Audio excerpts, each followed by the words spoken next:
am here with Michelle Obama.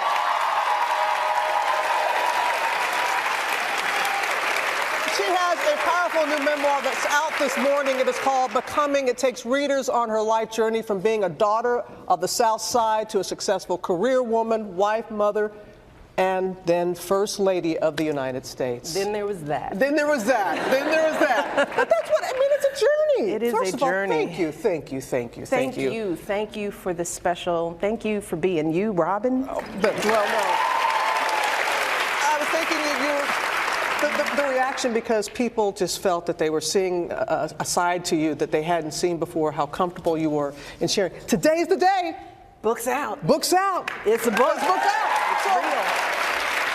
Already generating headlines. How have you felt about the reaction so far? You know, it's exciting, but it's a little, you know, unnerving, because people are, I'm talking about me and all of me in a way that I do with my friends, my girlfriends. There's nothing in here that people who really know me don't know. They'll be like, oh yeah, she talks about that all the time. But now I'm talking about it with the world. And it's not just that I'm nervous about my story, but I hope that it inspires people and it encourages people and it starts a conversation. So I'm excited to see how people react to what they read. Is that the main message? Because you start off right off the bat and say, you got a lot to say. Yeah. Boy, she got a lot to say. We know that. We know that.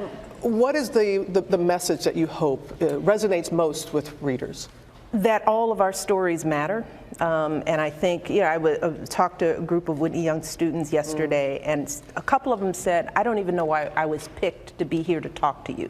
Because that's how a lot of us think. And us, I mean women, I mean underrepresented folks, I mean folks who are other.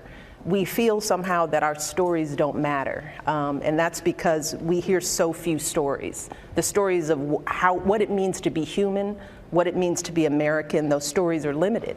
And I want people to be as proud of their stories as I am of mine, because I believe my story is a quintessential American story, as is all of our stories. You really believe. So I hope this book encourages people to tap into their memories and to find the power and the truth in who they are, and to own it and to put it out there. Yeah, to own it. Yeah. Well, we sat down, it was a little less than 2 weeks ago. It was before the historic midterm elections, and we are seeing a record number of women that are heading to Congress. In fact, it's freshman orientation today. It's amazing. 100 plus women. A lot of firsts. A lot of firsts, a lot of first-time candidates. The youngest woman ever. First Native American, Muslim women. Okay, so we know that the Democrats are going to take control of the House. Republicans remain in control of the Senate. What was your initial reaction to the results? Thank God people saw that voting matters, because as Barack and I have traveled around the country, that's what we tell people. People get upset and they feel desperate and they feel in despair, and our message is vote. Vote because it actually matters. This is how the democracy works. You don't make change by sitting frustrated. You know, you can be frustrated, but that doesn't get you where you want to be. You got to go to the polling places, and this midterm, people came out. Young people, the percentage of young people voting went up by 10 percentage points this time around. And people swore that young people wouldn't be focused. So I think that this election gives us hope. I mean, I'm not talking about what it means for one side or the other. What it speaks to is that our democracy is still ours to own and control. And I hope people take that from this election. And now we look forward to the next election. You are already at the next election. 2020. I'm looking at you. No.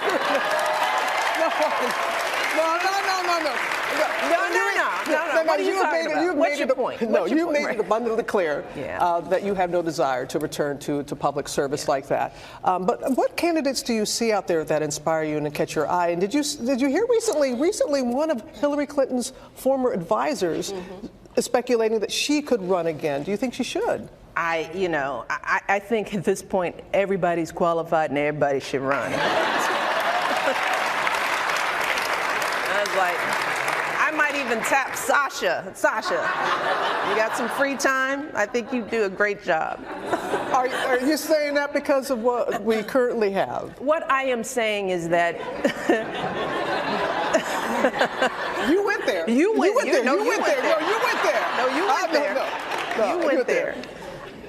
Where I am is that right now we should see anybody who feels the passion to get in this race, we need them in there. And I think that the process will play itself out. I haven't really been paying attention and looking at the candidates. I don't think, I think there's just a lot of noise and a lot of talk. It's still pretty early, I think. Let's see who, wants to roll up their sleeves and get in the race. And that's what the primary process is for. And I hope that we have a lot of great candidates who get in there and treat each other respectfully. That's the thing that I'm going to be looking out for personally. Is like, I don't want people on either party tearing each other up in the process of getting to the nomination. So I'm going to be looking closely at who handles themselves and each other with dignity and respect, so that by the time people get to the general, people aren't beat up and battered. So I think this is open to any and everybody who has the courage to step up and serve. You also speak in your book a great deal about your love of Chicago. That's no secret, especially the South Side. But you also speak of the good and also the not so good. Just recently, Sunday, a young man, a security guard, black man, who was apprehending or trying to do the right thing and with somebody else who was the gunman, and police mistook him for the assailant, and he was shot and killed. Just give us a sense, and this is not the first time, and you write about it in the book with different people. It's not the first time. What's the climate like to you here right now? I can't speak to the climate because I'm not here often enough. I know my city well enough to know that we have struggles, but I know that everybody here doesn't want the nation, the world, to focus on the broken parts. There are broken parts everywhere. I mean, what I do know about my hometown is there is a lot of promise. As my mother says to me, when people ask her, and I write about this in the book, when people ask, well, how did Michelle and Craig become who they are? And she said, there are millions of Craig and Michelles all over this city, all over this country. Part of the problem is that people see black folks and they see one thing, they see criminal, they see problem, they see, and I've grown up with just the opposite of that. I grew up in communities of diversity, with pride and hard work.